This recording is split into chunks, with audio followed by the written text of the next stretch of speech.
Police সদস্য, police officer নিয়োজিত থাকবে। আমি আশা করি এখানে প্রতি বছরই আমাদের এটা হয়, তো আমাদের একটা রুটিন প্রোগ্রাম এটা, এবং জনসাধারণ অত্যন্ত ধৈর্য সহকারে ঢাকাবাসী আসেন এবং পরের দিন দুপুর পর্যন্ত ওনারা খুব সময় যাপন করেন।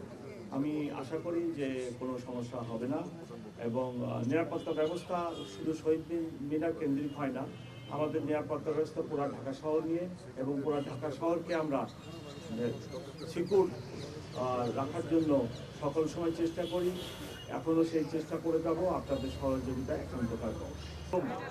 ঢাকা মেট্রোপলিটন পুলিশের পক্ষ থেকে আপনাদের সকলকে জানাচ্ছি পবিত্র রমজান মাসের শুভেচ্ছা। বাঙালির আবেগের মাস ফেব্রুয়ারি, প্রতি বছরের ন্যায় এবারও ভাষা শহীদদের স্মরণে যথাযোগ্য মর্যাদায় উদযাপিত হতে যাচ্ছে মহান শহীদ দিবস ও আন্তর্জাতিক মাতৃভাষা দিবস 2026। কেন্দ্রীয় শহীদ মিনারে মহান ভাষা শহীদদের প্রতি শ্রদ্ধা জ্ঞাপন করবেন মহামান্য রাষ্ট্রপতি, মাননীয় প্রধানমন্ত্রী ও রাষ্ট্রের গুরুত্বপূর্ণ ব্যক্তিবর্গ। এছাড়া শ্রদ্ধা নিবেদন করবেন বিদেশি কূটনীতিবৃন্দ। এরপরই কেন্দ্রীয় শহীদ মিনার সর্বসাধারণের শ্রদ্ধা নিবেদনের জন্য উন্মুক্ত করে দেওয়া হবে। প্রিয় সাংবাদিকবৃন্দ, মহান শহীদ দিবসে ভাষা সৈনিকদের প্রতি শ্রদ্ধা জানাতে কেন্দ্রীয় শহীদ মিনারে ব্যাপক লোক সমাগম হবে। এই উপলক্ষে ঢাকা মেট্রোপলিটন পুলিশ নিয়েছে কয়েক স্তরের নিরাপত্তা ব্যবস্থা। পুলিশের পাশাপাশি অন্যান্য আইনশৃঙ্খলা বাহিনীর সাথে মোতায়েন থাকবে পর্যাপ্ত সংখ্যক স্বেচ্ছাসেবক। সর্বসাধারণের নিকট আমাদের বিনীত অনুরোধ, যথাযথ শৃঙ্খলা ও শহীদ মিনারের পবিত্রতা বজায় রেখে আপনারা মহান ভাষা শহীদদের প্রতি শ্রদ্ধা নিবেদন করবেন। প্রিয় সাংবাদিকবৃন্দ, শহীদ মিনারের শ্রদ্ধা নিবেদনের জন্য পলাশীর মোড়, জগন্নাথ হল ক্রসিং, শহীদ মিনার এই রুট অনুসরণ করার জন্য সর্বসাধারণকে অনুরোধ করা হলো। শহীদ মিনারে শ্রদ্ধা নিবেদনের জন্য পলাশীর মোড়, জগন্নাথ হল ক্রসিং, শহীদ মিনার এই রুট অনুসরণের জন্য সর্বসাধারণকে অনুরোধ করা হলো। এর বাইরে অন্য কোনো রাস্তা দিয়ে শহীদ মিনারে প্রবেশ করা যাবে না। শৃঙ্খলা ও নিরাপত্তার স্বার্থে এটি সবাইকে মেনে চলতে হবে। শ্রদ্ধা নিবেদন শেষে শহীদ মিনার থেকে রোমানা ক্রসিং হয়ে দোয়েল চত্বর অথবা চাঙ্কাপুল হয়ে শহীদ মিনার ত্যাগ করা যাবে।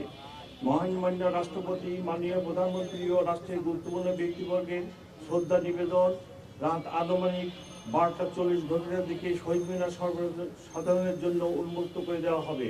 ততক্ষণ সকলকে শৃঙ্খলার সাথে ধৈর্য ধারণ করার জন্য বিনীত অনুরোধ করা হলো। হোয়াইট প্লাস প্রো সেনসিটিভ স্কয়ারে মাঠের বাইরেও তো আমরা এভাবে দেশপ্রেম দেখাতে পারি।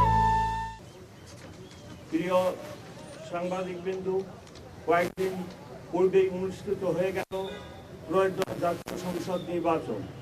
আপনারা দেখেছেন অত্যন্ত সুন্দর এবং সুশৃঙ্খল পরিবেশে জনগণ ভোট কেন্দ্রে এসে ভোটাধিকার প্রয়োগ করেছেন।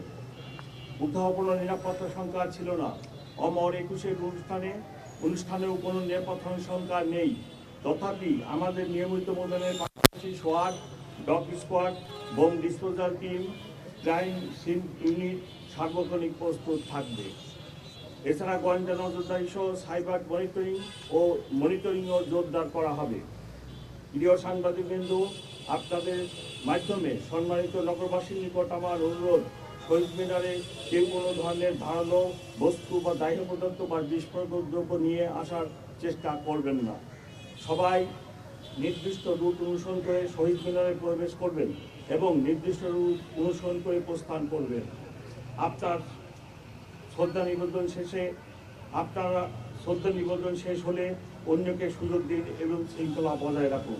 প্রিয় উপস্থিতি, নিরাপত্তা ও শৃঙ্খলার স্বার্থে সন্ধ্যার পর থেকে ঢাকা বিশ্ববিদ্যালয় এলাকায় প্রবেশ পথে কিছু ডাইভারশন চালু থাকবে। ঢাকা বিশ্ববিদ্যালয় এলাকায় বসবাসকারী শিক্ষক, ছাত্র, কর্মকর্তা ও কর্মচারীগণ সেসব ট্রাফিক নির্দেশনা অনুসরণ করে আমাদের সহযোগিতা করবেন।